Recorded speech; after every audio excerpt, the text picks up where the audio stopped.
I want to talk about the surprising things that I discovered about myself when I did the 30-day sober October experiment. It's going down. It's going down. Okay, we're doing this. Hello, beautiful people. Welcome back to the BraveBoldYou channel. I'm super grateful to have you here. I was pretty shocked to discover this about myself, and if you have done this journey as well, you could share in the comments and let me know if you found any similar findings.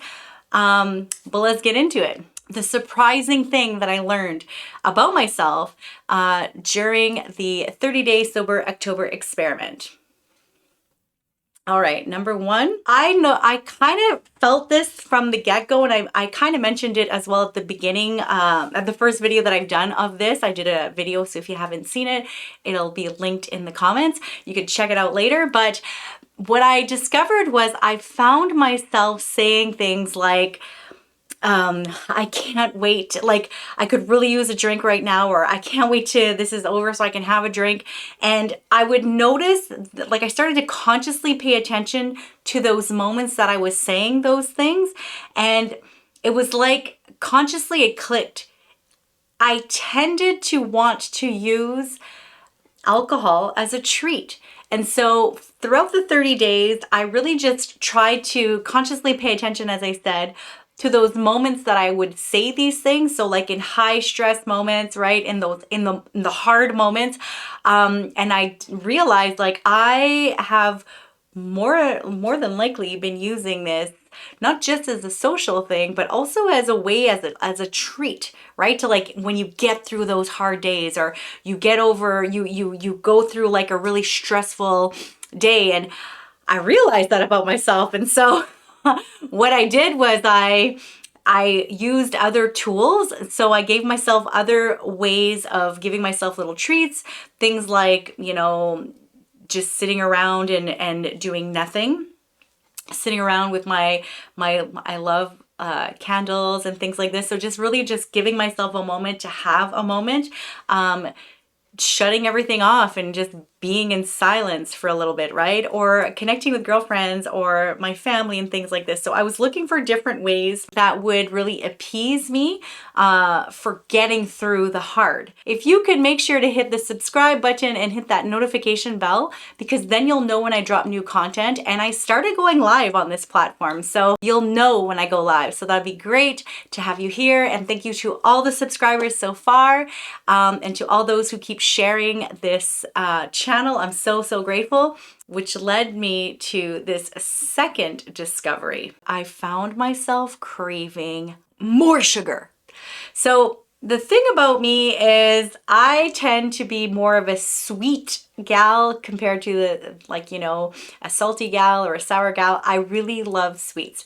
And I did this whole healing around sugar and, not really depriving myself. And so keep this in mind. But here's something that I did notice around quitting the alcohol for 30 days that I was not prepared for. So here's the thing. Alcohol tends to have a lot of sugar. It tends to, my favorite drink of choice is wine, and there's a lot of sugar.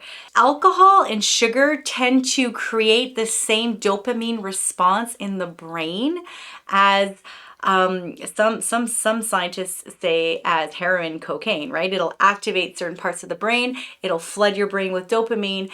And dopamine is just a response your brain does for a behavior as a way for you to continue this behavior. Actually, scientists call dopamine the learning molecule, because it's going to make you want to redo the same pattern so that you can continue to have the flood of dopamine. So what did I do? I obviously allowed myself to enjoy the sweets, but I did it from a way of being really compassionate with myself, being kind to my human. I consciously chose to enjoy the sweets, meaning I wasn't just sitting there and stuffing my face and then after beating my human up and berating myself and shaming myself. Instead, I would be just like, oh, okay, that's fascinating. And it took, I'm going to say it took a little bit, like maybe about a week or so, for the cravings to kind of subside, like the sugar cravings, obviously. which was just really fascinating to me because that's something that I wasn't aware of. So like, if you did this experiment as well, please share with me in the comments, is this something that you experienced? And if you haven't tried to experiment on practicing like a sober curious, either doing it for like a 30-day period or more, maybe this is just something for you to prep. And I'm going to show you how you can help yourself go through this. So what I did obviously is, as I said, I was really compassionate and kind to myself. So I wasn't judging myself. I hydrated a lot. So I made sure that I was drinking enough water throughout my day, minimum of 2 liters. I also focused on my sleep. So I was making sure that I was getting quality sleep. I'm in perimenopause, and so sometimes I'll have those nights where I don't sleep a lot. Even though I'm on HRT, sometimes this does tend to happen.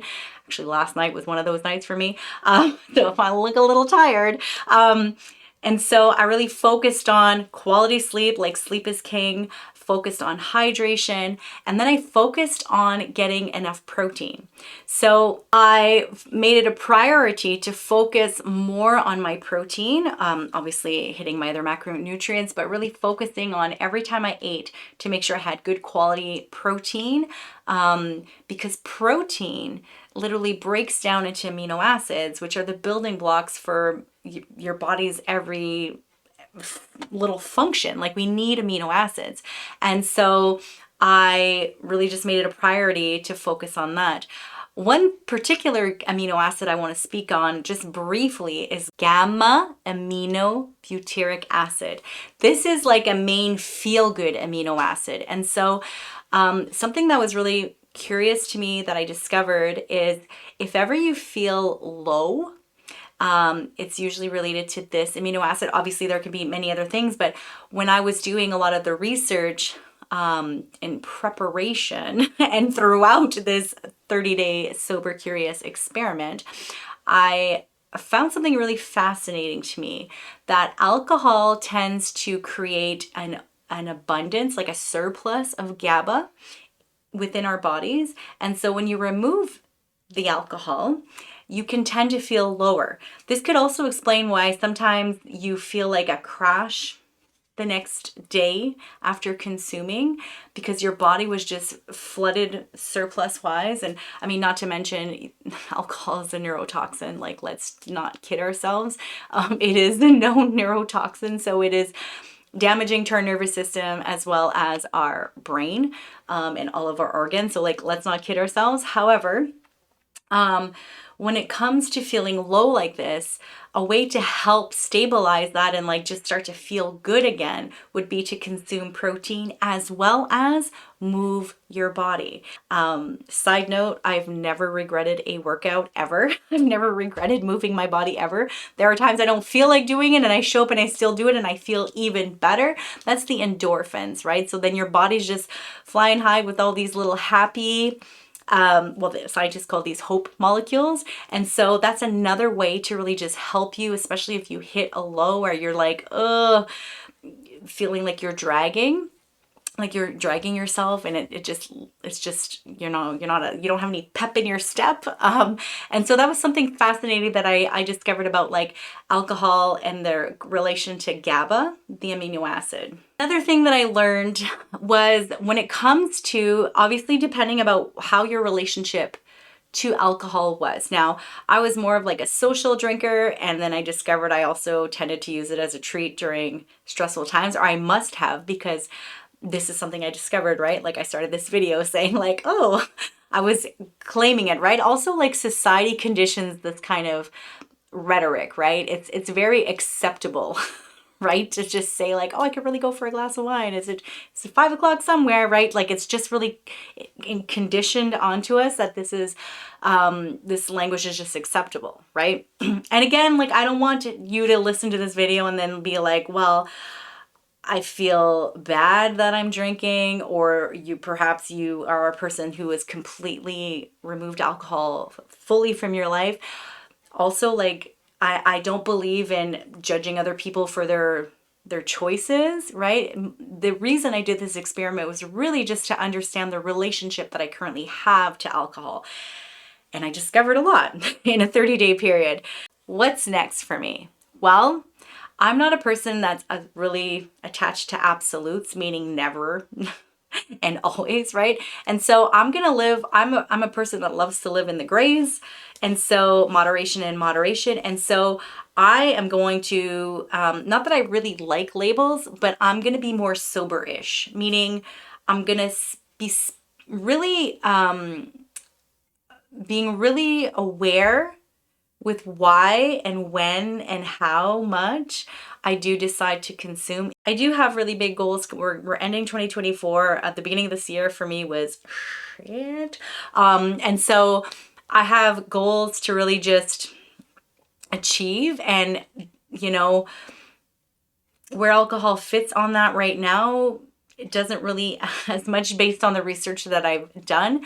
However, I also do enjoy to have like I did enjoy to have a glass of wine every now and then. And so when it comes time for that, like I think that I'll have to explore it at that time.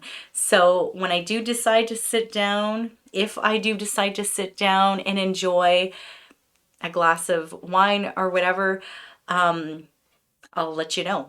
I'll let you know what comes up for me, but I just thought it was really fascinating to give myself this 30-day break, and just really get curious, right? Just really get curious. I was committed to showing up for myself and the version of me that I'm stepping into. And yeah, I wanted to just share that with you. So if you have done this experiment yourself, please let me know in the comments. And if you're exploring on whether or not you want to attempt to do this, yeah, let us know as well, because we would love to have a conversation. Like, let's just have this conversation in the comments. Obviously, no judgment. I have no judgment on what another person chooses to do with themselves and with their relationship. I was really just more focused on how I'm showing up, and I learned a lot. Again, don't forget to subscribe, share out with others, hit that notification bell so you don't miss out when I do go live, because I go live frequently. And you'll also know when new videos drop, so you won't miss stuff like this. Thanks so much for being here. As always, be brave, be bold, be you.